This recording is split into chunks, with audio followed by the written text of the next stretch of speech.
I'm Senator Karen Main, the Utah Senate Democratic leader. When my fellow legislators and I took the oath of office, we swore to support, obey, and defend the Constitution of the United States and the Constitution of the state of Utah. Our charge is to protect and defend the rights of the people who call the state their home, and to listen to their voices as we govern. And yet, there are far too many elected officials who disregard the voices of Utahns. It's no wonder that so many Utahns have become cynical and discouraged about the government in the state. I am proud to serve with my fellow Democratic legislators who do listen to the people. Every day that we serve, we strive to make sure that the voices of all Utahns are heard within these halls. As Democrats, we value our working families and the jobs that help support them. Utahns work hard and deserve to receive fair compensation and benefits for their labor. Utah's working families are the engine that keeps the state running, and we are dedicated to support them by promoting fair wages and workplace protections that keep our working men and women safe from harm. We also believe that supporting our young people to learn skilled trades and other professions is critical to our future. These investments in education provide the stability and wage young people need to lead and thrive in a successful career. I'm Representative Brian King, the Democratic leader of the Utah House of Representatives. As Democrats, we believe in empowering people over special interests. The Utah Constitution contains the phrase, "All political power is inherent in the people." In the past year, Democrats have continued to fight on the side of the people of this state, defending their right to their constitutionally guaranteed political power. When voters used their authority to fully expand Medicaid in order to provide affordable access to quality health care for thousands of Utahns, we listened. When voters used that same power to make medical cannabis legal, we listened. And just last month, when the state's leaders passed a tax bill that increased the sales tax on food and slashed $160 million from our education fund, we again listened to the people of this state, and all voted no. As we enter 2020, we will continue to be your voice on the Hill. We will continue to fight for your interests, not special interests. One of the most vital aspects of keeping political power in the hands of the people will be fair and equitable redistricting after the 2020 census. You felt so strongly about this that you passed an initiative in 2018 to establish an independent commission to propose new boundaries when redistricting occurs next year. That is as it should be. Voters should choose their representatives, not the other way around. As 2021 approaches, there may be attempts to water down or even eliminate the role of the independent commission. We will remain vigilant and pledge to continue fighting for you, the people who elected us to serve. I am Senator Luz Escamilla. We are fortunate to live in a beautiful, dynamic, and diverse state, home to over 3 million people from every ethnic, religious, and cultural background imaginable. But with Utah's attractiveness comes the challenge of ensuring that our state grows in a way that is sustainable.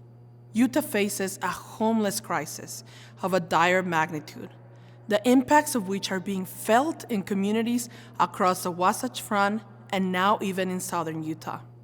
The causes of this crisis are complex and numerous, but a key element is the severe lack of affordable housing in our state. This year, we will propose solutions to address the issue of homelessness and to partner with cities across our state to ensure that Utah is prepared to address the needs of our most vulnerable communities, individuals and families experiencing homelessness.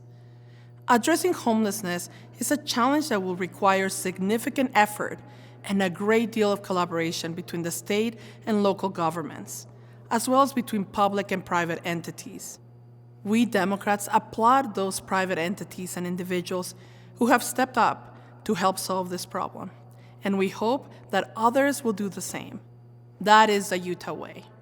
From the days of the pioneers to this moment, Utahns have come together to tackle our biggest challenges. We believe that Utah is up to this undertaking. Democrats also believe in building a sustainable infrastructure that includes investing in affordable housing, increasing capacity for clean energy generation and transmission, addressing increasing waste management challenges, and ensuring that our transportation system is up to the task of keeping Utah moving in the coming decade and beyond. I'm Representative Carol Spackman Moss. While Utah is a land of stunning natural resources, our children are actually our greatest resource. Democrats believe in investing in our children to ensure that they have the necessary foundation to live healthy and productive lives. As a former teacher of many years at Olympus High School, I've seen firsthand the impact of a solid educational foundation for our children.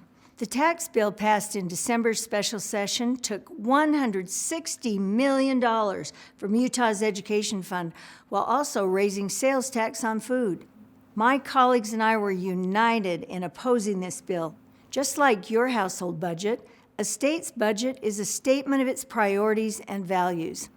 If Utah truly values our children, then dramatically increasing funding for public education is the way to show it, including increasing access to after-school and early childhood programs proven to keep kids safe and get them started with a strong foundation for success. Utah currently ranks 51st in the nation in per-pupil student funding. This is unacceptable. It is a credit to the dedicated teachers and families of this state that most of our students still manage to be successful, given the limited resources and large class sizes. But Utah cannot remain competitive unless we take real and lasting action to invest in the future of our children. I am Representative Angela Romero. Fairness is a core value of Utahns. Democrats believe in equal opportunity for all. This is at the heart of what drives our work to ensure that everyone has a fair shot and a level playing field on which to build their lives. Women in Utah face the worst pay gap in the nation, and it has been getting worse. Utah women now earn less than 70 cents for every dollar earned by their male counterpart. This should be unacceptable to every Utahn, regardless of their gender. We must do better. And this session, we will be proposing solutions to close this shameful disparity facing Utah women in every profession. Beyond the gender wage gap is the growing issue of income inequality. As Utah booms, the benefits of that success are not reaching everyone. The middle class continues to shrink, and those with low incomes struggle just to make ends meet, while expenses continue to rise. Democrats will continue to fight to even the playing field in order to ensure that growth benefits all. I'm Senator Janie Iwamoto. As Utah grows, we face ever-increasing environmental challenges. Democrats believe in clean air, water, and energy, and we will be proposing solutions to meet these challenges head-on. Air quality is no longer a problem that only affects the Wasatch Front, but communities across our state. We must take action to reduce air pollution, especially fine particulates, coming from a wide range of sources. A 2018 partnership between Brigham Young University in Provo and Intermountain Medical Center Heart Institute in Salt Lake City found that heavy particulate pollution sharply increases the risk of heart attacks and chest pain. A Harvard University study from the same year found that even short-term exposure to high levels of particulate air pollution causes a noticeable increase in deaths of individuals over the age of 65. No parent should have to watch their child struggle to breathe due to respiratory illness caused by poor air quality. Air pollution is one of the single greatest challenges we face in the coming decade, and Democrats will continue to propose common sense measures to clear our air. We also know that Utah's water supply is precious and limited.